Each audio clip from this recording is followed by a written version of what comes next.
So good morning. It's good to see you. Sound like you're in fine voice this morning, so that's I don't know if that bodes well for me or badly for me. We'll see. We'll see how the heckling goes as we go through this. We're starting a new series this morning, which we're excited about. But just before we start, I'm going to invite the ushers just to come and receive your offerings. As always, we're thankful for your constant generosity towards what we're doing and sustaining us here at Westside. We are starting a new series called How to Talk About Elephants this morning. It's on page 61 in your journal. This is a different type of series for a few reasons. One of the reasons it's a different type of series is because part 2 isn't coming until the 5th of March. So you've got a little bit of time to sort of prep for the second part of this series. It's going to run for maybe a little while into next year as well, a series like this is. But we're just going to do it at these kind of moments where we drop in and out of it. It's also a different type of series because it kind of precedes other series that we want to run. This series sets us up and gets us ready for stuff that we want to be talking about in the future. There's a sort of ongoing conversation behind the scenes for us as leaders and as the board here at Westside about various things that we need to talk about. And this series is setting us up to get ready to talk about that. So this is not just the new guys' thoughts on a particular issue. This is us reflecting a journey that we're on that we want us all to be gathered together into. So I want to start with a few reflections about our crown. You may have heard me say it before, but I'm fascinated by the fact that this is our logo here at Westside. But it's more than just a logo. It's actually a piece that calls us to remember what we're part of. It reminds us that as a church, as Westside King's Church, our call is not to simply be part of the world in the way that everything else is part of the world. By having a crown that announces that Jesus is our King, but by putting that crown upside down, it is there to remind us that Jesus is our King, but he's a very different type of king. He's not a king like the world would normally encounter a king.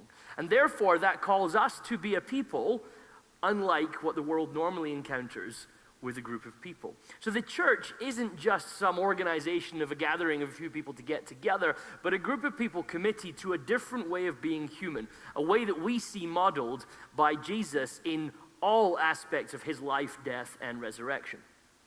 By trying to be a different type of community, however, by trying to be a community that is separate from the world, it creates for us moments of difficult conversations, where some of the times we go through our daily life as a church and we live basically differently and nobody's that bothered. But other times there are conversations that we have that we realize this is kind of awkward and puts us out of sync with our wider society. This isn't new. This isn't just a Westside King's Church problem. You know, maybe you've not been to other churches and you just assume, maybe I'm just part of a really weird church. This is church history. The church's story throughout 2,000 years has often been moments of difficulty, of how do we have tough conversations that put us at odds with our wider societies and with the rest of our world. The church's challenge has often been to have difficult conversations, to work out what it means to follow Jesus in a way that's very different from how the world normally lives, and still stick to our principles of modeling and reflecting the incredible, surprising grace of Jesus. So we live in this tense place where we try to talk about difficult things as the church calls us to and as Jesus calls us to, but we've got to try and talk about difficult things in a way that reflects the gracious Jesus that we all believe saved the world. That sounds easy, doesn't it? The moral philosopher Alistair McIntyre says this about modern culture. He says, there seems to be no rational way of securing moral agreement in our culture. Maybe you can relate to this. Maybe you've observed a debate of late where people take different sides. One person stands on one side, the other person stands on the other side, and they put their positions. And the only thing you can confidently say is these positions are different. Maybe you've been in a moral conversation with someone or debating a particular ethical position, and you've realized that you're presenting your side of the debate and how you see it, and the other person presents their side of the debate and how they see it. And both of you are trying to argue that your way of seeing things is the right way, and both of you are trying to argue that your way of seeing things makes the most logical sense and is rationally straightforward. But can both people be logically right? And we're here trying to figure out difficult issues and hearing often two sides of the debate. I find myself sometimes listening to one person say something and I think, hey, you know what, that makes a lot of sense, and there's good logic there. And then I listen to the next person talk who says something completely different, and I find myself going, do you know what, that also makes good sense, and I can understand why they would say that. It's kind of tough, isn't it? And yet here we are as a church, and we're trying to learn to talk through these difficult issues. And sometimes what the church has done, I think we'd be honest to our history to say, sometimes what the church has done, both churches around the world and maybe Westside as well, is we've kind of skirted round difficult subjects. Because they're so difficult. You know, pastors have a hard job, right? I know you're thinking you work 1 day a week. How's that a hard job? Okay, but that 1 day is pretty intense, okay? But pastors have a hard job because our call is to teach a people that are attempting to follow Jesus, when in the midst of that people, there's huge amounts of differing opinion. And on any one ethical or moral issue, you'll find in one congregation different sides. And the call of the pastor to stand up and say, hey, this is where Jesus is calling us to follow, when you're aware of the fact that people are disagreeing in your own congregation, that can be quite tough to know how do we keep the church unified, but also move forward into the places that God has called us to. At Westside, what we're really saying is we want to commit to talk about difficult subjects. We want to talk about the elephants in the room. We want to have the conversations that are hard work. But before we get to the conversations that are hard work, we want to lay down some foundations as to how we're going to have the difficult conversations. We want to be committed to unity as a people. We want to be together. We want to model Jesus' grace in everything we do. And so quickly conversations get ugly that before we start to have tough conversations, we want to say, how are we going to talk to one another when we're having difficult conversations? If you've looked at the journal already, we've used this verse from Ephesians chapter 4 and verse 15, which says, speak the truth in love. It's important that we speak right. It's not just about speaking truth. It's not just about speaking love. It's about speaking truth in love. It's a bit of a minefield talking about tough issues. And maybe as I say, hey, there's some elephants in the room that we need to talk about as church, maybe immediately your mind is drawn to particular issues that matter a lot to you, that you think, yeah, we do need to bring some clarity on this. In this particular series, we're not trying to talk in hidden ways about, there's no coded language going on here. We're not hinting about our particular opinions on actual things. So please don't hear what we're not saying in this series. What we are wanting to do is set down a guide to how we talk as Christians. For me, there's a great place to go when you want to learn how to talk about difficult issues as Christians, and that's the Bible. And it's this story here in John chapter 8 and verse 2, which is on the screen so you can read it with me or you can turn in your Bibles. It says this, at dawn, he, Jesus, appeared again in the temple courts where all the people gathered around him, and he sat down to teach them. The teachers of the law and the Pharisees brought a woman caught in adultery. They made her stand before the group and said to Jesus, teacher, this woman was caught in the act of adultery. In the law, Moses commanded us to stone such a woman. Now what do you say? They were using this question as a trap in order to have a basis for accusing him. Just think about this story for a moment. What a horrendous situation. This woman is standing in front of a group of men holding rocks, and they're having a conversation about whether they should throw those rocks at her. There's all sorts of things going wrong in this conversation. The Pharisees are probably right that the law of Moses did suggest that you should stone a person in this sort of situation. But the Romans had put a law down at the time of Jesus that prevented anyone from stoning a person. So the Pharisees are baiting Jesus with a trap. What are you going to do? Are you going to side with the Romans, or are you going to side with us? What are you going to do, Jesus? And their hope is that Jesus will make a choice, and then they'll be able to get him. If he says, stone the woman, then they'll take him to the Romans and say, hey, this guy's trying to get people stoned to death. If he says, no, don't stone the woman, then they'll go, hey, look, you think this is a great teacher. He doesn't even know the law of Moses. There's another problem, as you'll notice. You may realize by now that in order to commit adultery, you need a second person. Where's the man gone in this story?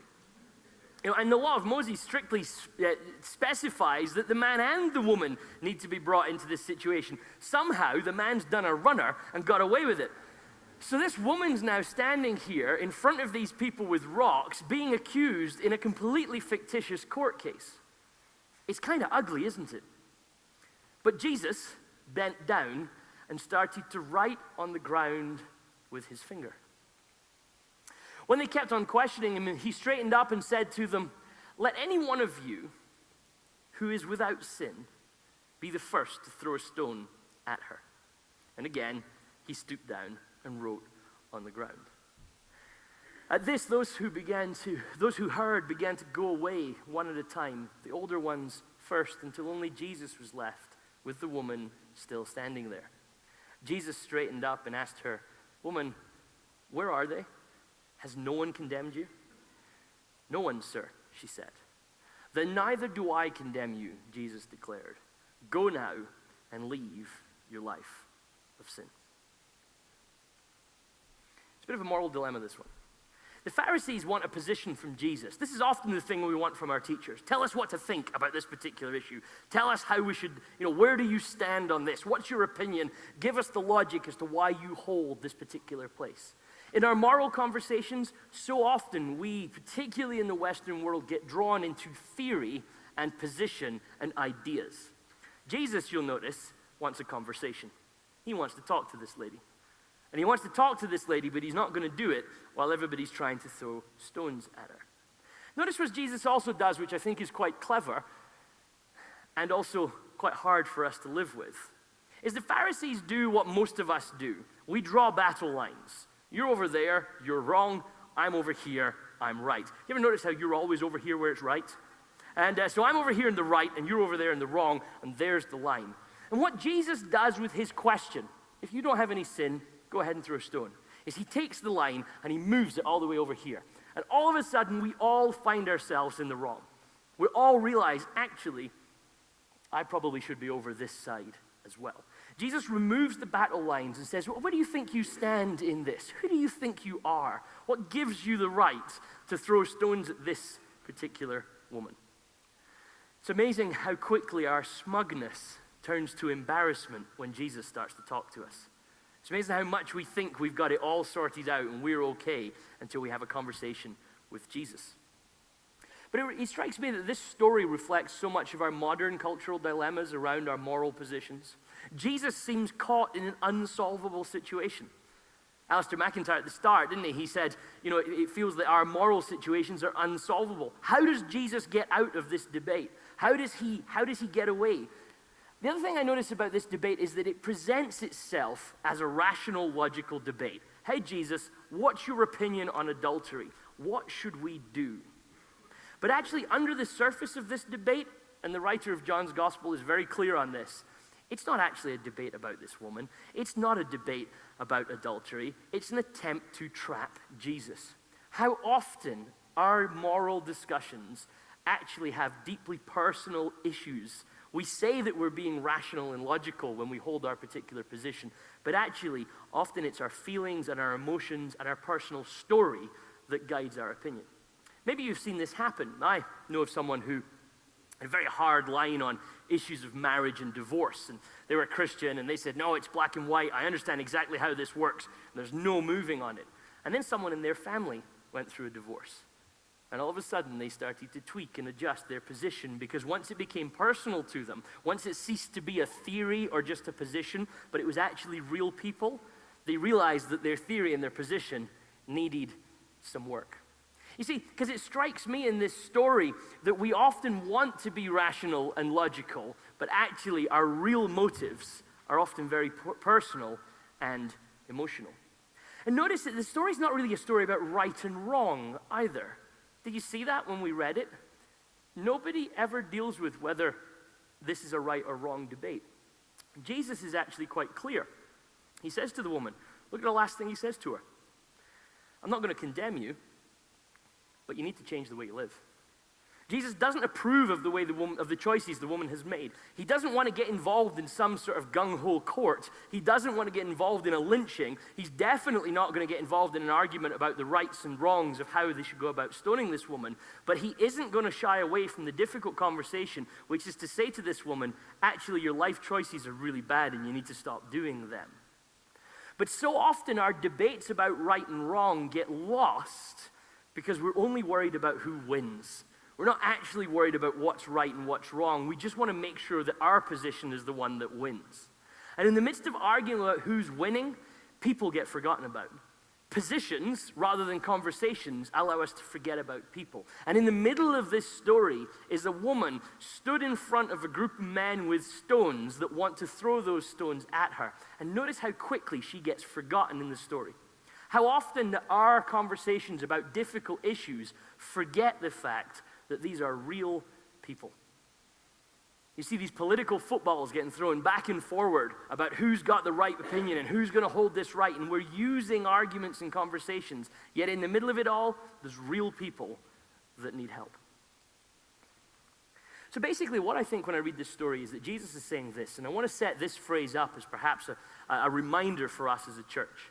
Jesus is basically saying in this story this: we will talk, but we will not talk like this. He does want to talk to the lady. He does want to call her to a better way of living. He does have a problem with the way she's gone about making choices. Jesus has issues with all of that. Jesus is not friend of adultery.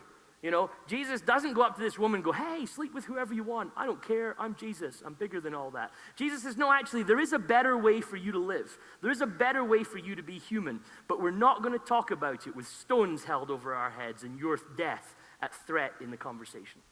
See, Jesus is constantly calling us to realize it's not simply what we talk about, but it's how we talk about it that matters. He chooses not to judge, but he calls her into a better way of living.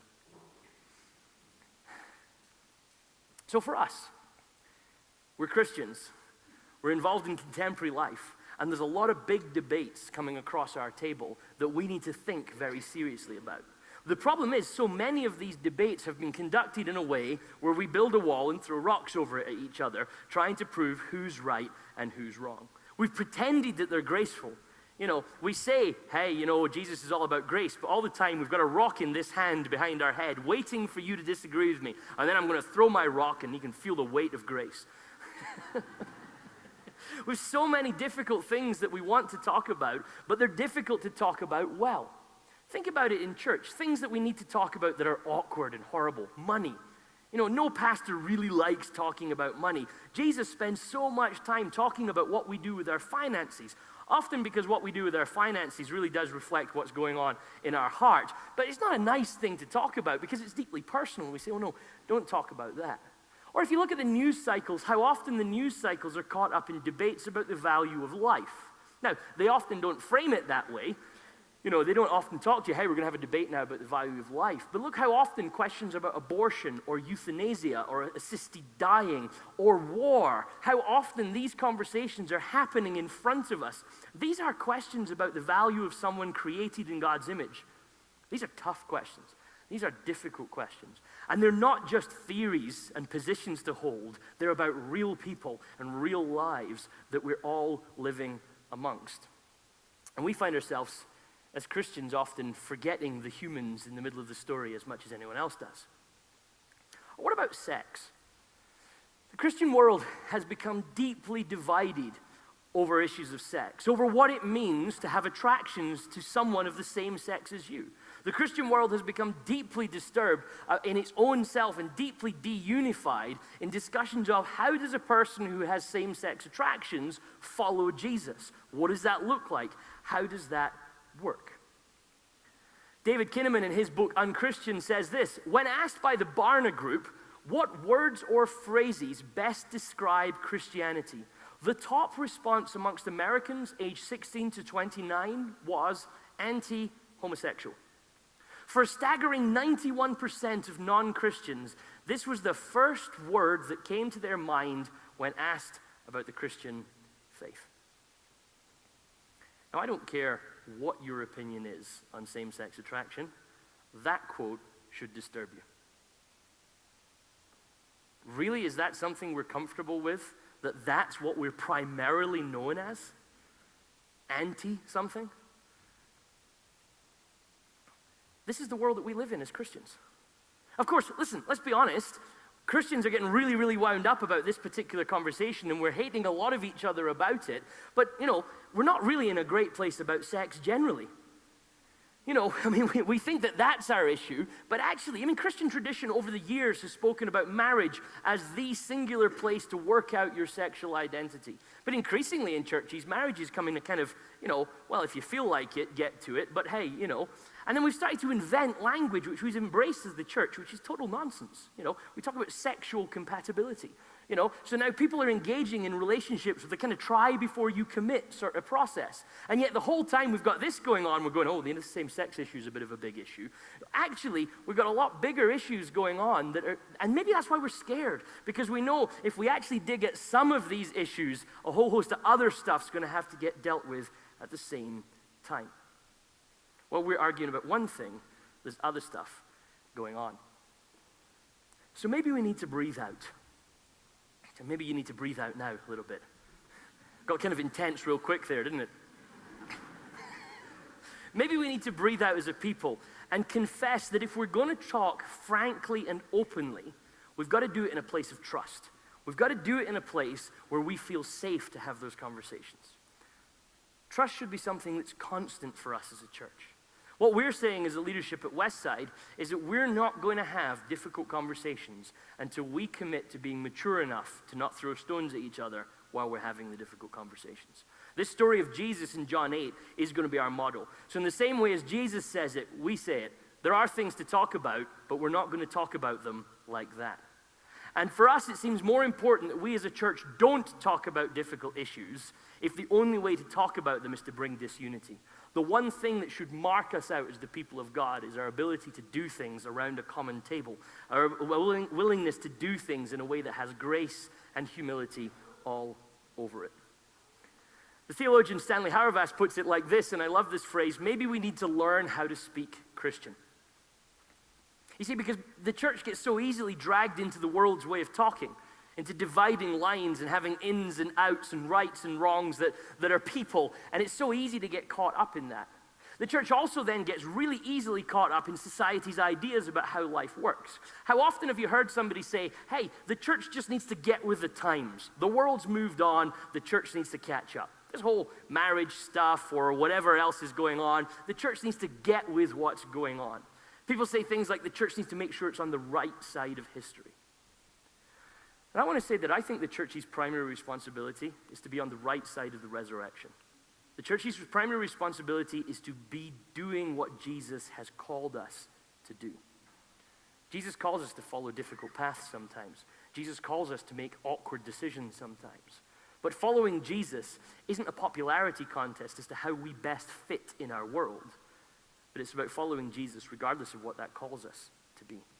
And I think it needs us as a people to be a very particular type of people. Hauerwas continues, the church requires a certain kind of people to sustain it as an institution across time. They must be a people of virtue, specifically the virtues necessary for remembering and telling the story of a crucified Savior. They must be capable of being peaceable among themselves and with the world, so that the world sees what it means to hope for God's kingdom.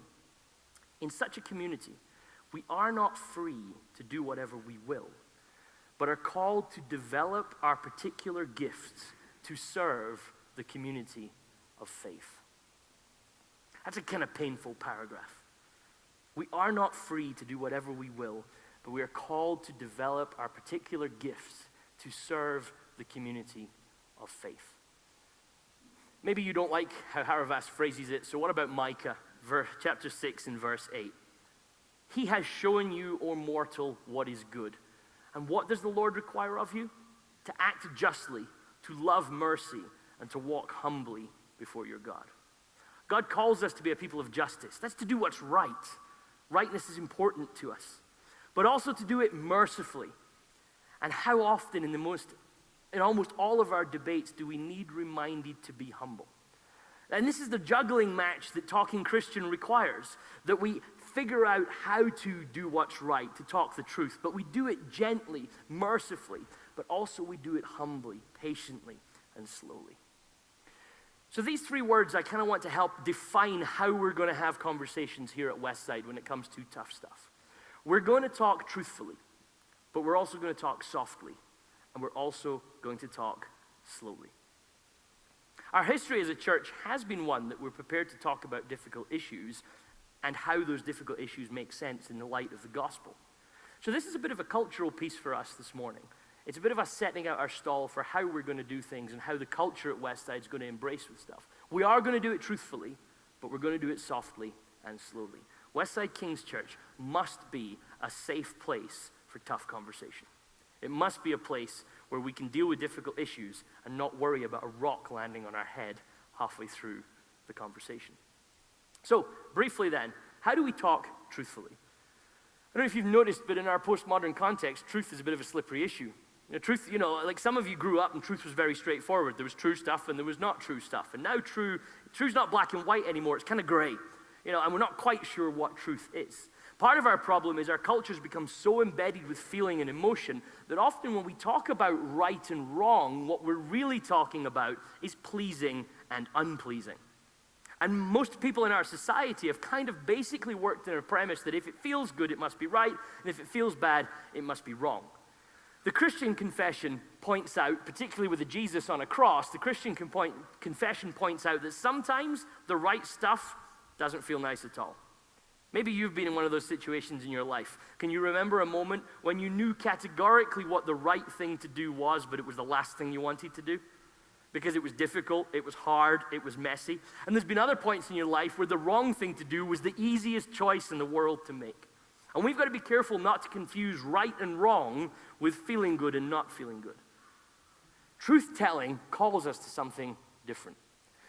See, our job as pastors is an interesting one because we work with a basic assumption as pastors. It might not always be true, but this is the assumption we live with.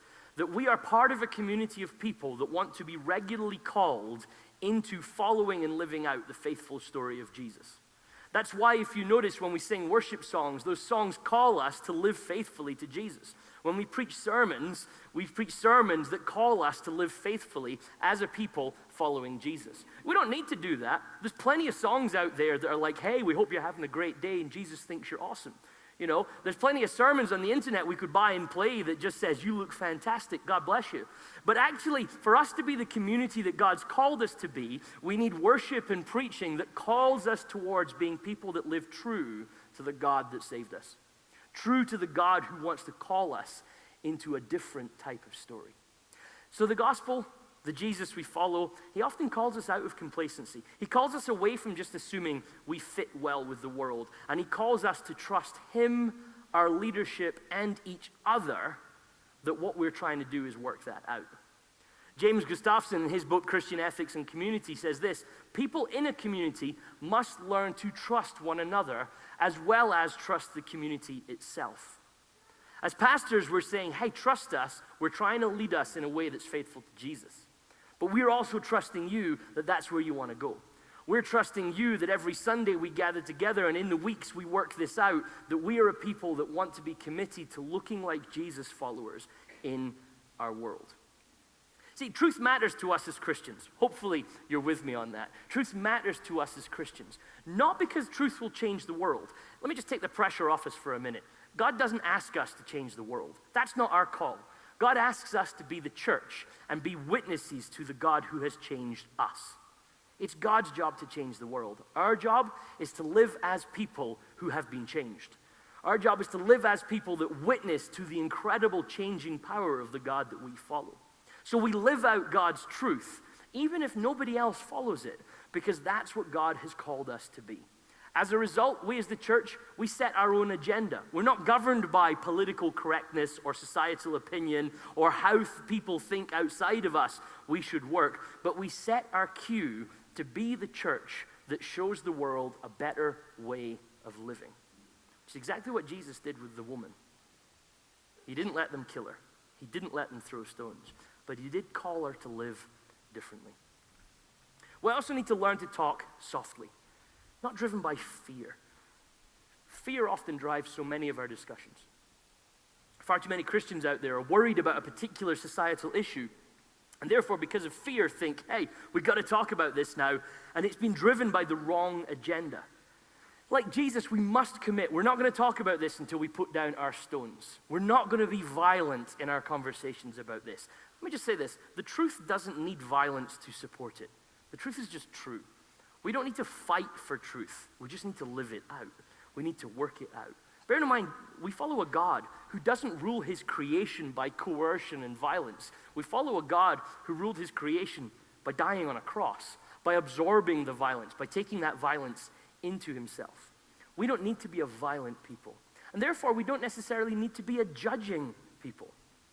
It's kind of hard not being a judging person. Have you noticed that? It's hard not to judge. It's hard not to come to an opinion on a particular issue and live by it. The writer Janelle Williams Paris says this: even affirmation is a judgment call. See, oftentimes we think, hey, we don't want to say no to that because that'll look judgmental, so we just end up saying yes to it, not realizing that saying yes is as much of a judgment as saying no. And for us as a church, there's a question for us. Do we want to be a judgmental type of people? Do we want to be the type of people that condemns people? Or do we want to be the type of people that affirms people? Or is that question wrong? And is the question we actually should be asking is, do we want to be a church that is all about discipling people in the way of the surprising Jesus? Do we want to be a group of people that actually our primary concern is that we're calling people to follow Jesus? We also, have you noticed in most controversy, there's often like three types of people. There's person A. Person A thinks that the issue that we're talking about is so black and white, is so clearly wrong, that he can't even understand why we're even having an awkward conversation about it. Maybe some of the things I've mentioned already this morning, that some of you are sat there going, well, that's clearly wrong, there's no problem with that. We can just let's move on. You know, let's get back to that sermon about me being beautiful that you were talking about. But then there's also another person. This person's over here, and they're like, well, that's so obviously right. I can't even believe we're having a conversation about why that could even possibly be wrong. And like, we just need to move on and get back to that sermon about me being beautiful. And then there's the rest of us. We're in the middle watching this ethical tennis match. Like, you know, and so this guy can't understand why we think this is wrong. This guy can't understand why we think this is right. And a lot of us are don't know what to think and how we work our way through this. And the whole time we're trying to have this conversation while being unified, not throwing stones at each other, and being the church in that process. So we kind of need to have a lot of patience. My commitment, our commitment as a leadership is this: we will have these difficult conversations, but we will have them as slowly as the slowest person needs them to go. So for some of you, these are easy issues, and you're ready to solve them. You're going to have to wait, because we're going to move slowly so that everybody comes with us. Because for us, it's more important that we all go rather than that we get there. It's more important that we live in a place of unsolvedness together than half of us are at one place and half of us are at another place. This is going to take huge patience from us. Some of us are going to have to be patient because we're going too fast. Some of us are going to have to be patient because we're going too slow. But that's what being in community is about. We make sacrifices. We make sacrifices for each other because we care for each other and we care about being in this together. The writer Wesley Hill, in an article in the Washington Post, just recently said this: Jesus recognizes that some of us will be asked to shoulder burdens that we wouldn't have wanted if we'd been given an option. Let me just say that again.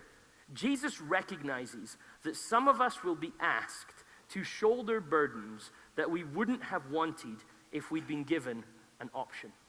He treats burden bearing as a normal part of life in the kingdom of God.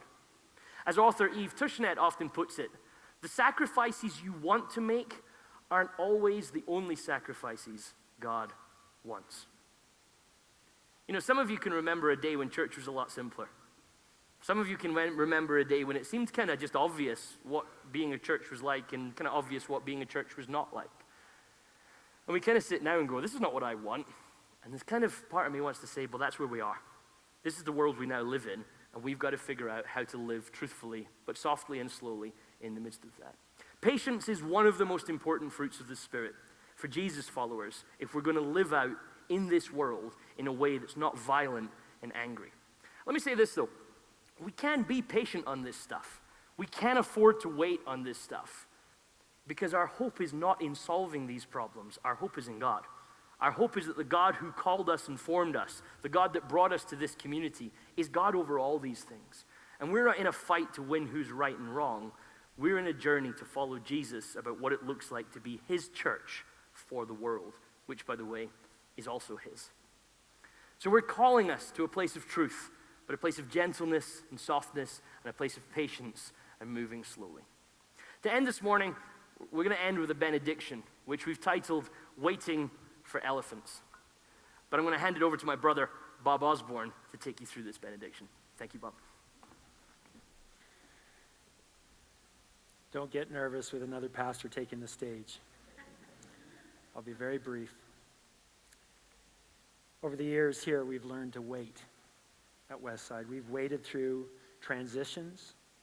We've waited through some very challenging seasons. And if you've been around for some time here, you know you've been waiting on a building that we've been talking about for a long time. Someday that will happen. But we've learned that waiting can be a gift, and certainly waiting is a way. It is a way. Last spring at our Lent retreat, Charles Niekirk, our teacher, talked about the impatient heart in one of the sessions, and it really struck me deeply because I was thinking about my impatience and what that produced at times in my life.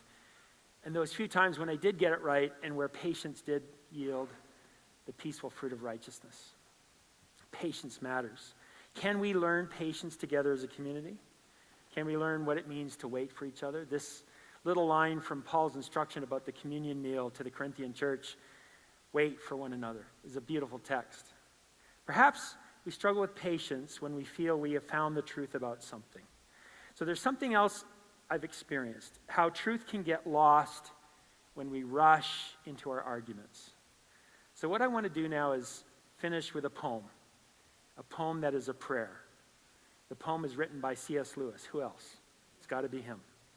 And hopefully we're going to find ourselves praying at the end of this poem. It's called the Apologists' Evening Prayer. An apologist is someone who argues for a particular side, and it goes like this. From all my lame defeats and much more from all the victories that I seem to score. From cleverness shot forth on thy behalf, at which, while angels weep, the audience laugh. From all my proofs of thy divinity, thou who wouldst give no sign, deliver me. You see the nature of the prayer? Deliver me, God, C.S. Lewis is saying, not from my defeats so much as from my arrogant victories on your behalf, victories that don't seem to please you much. Not if truth isn't bathed in love. I think probably Lewis had won an argument, which he was really good at doing, but it somehow felt emptied out by it. Here's the second and final stanza. It finishes this way. Thoughts are but coins. Let me not trust, instead of thee, their thin-worn image of thy head. From all my thoughts, even from my thoughts of thee, O thou fair silence, fall and set me free. Lord of the narrow gate and the needle's eye, take from me all my trumpery, lest I die. There's a word for the season, trumpery. And I don't know if you see what Lewis is saying here. Our thoughts are like coins in that they represent, well, you can imagine the image of the sovereign on that coin. This has validity. This is endorsed by the sovereign. A thought of God is valid. It's endorsed by him. But in another way, it's not the sovereign that we see on that coin, is it? It's not the real sovereign. It's an impression of him. Our thoughts are not God. Our thoughts are reflections of him, but they're not God. However valid and true, at the end of the day, church, when all is said and done, we need God himself. And so we pray. Will you join me right now in prayer? Lord, may your living presence descend on us as a community. May we find your ability to talk about significant matters in a way that would surprise us. Not to win or lose arguments, but that you might come and lead us together as one body into the truth that sets us free. We pray these things in your name, God of truth, God of grace, God of love. Amen and amen. Amen. Well, let's stand. You know, it's our vision here at Westside King's Church to encounter and embody what? The surprising grace of Jesus. So I'm not going to benedict today. You are. You're going to turn to your neighbor right now and say this: may grace surprise you. Bless each other and have a wonderful day.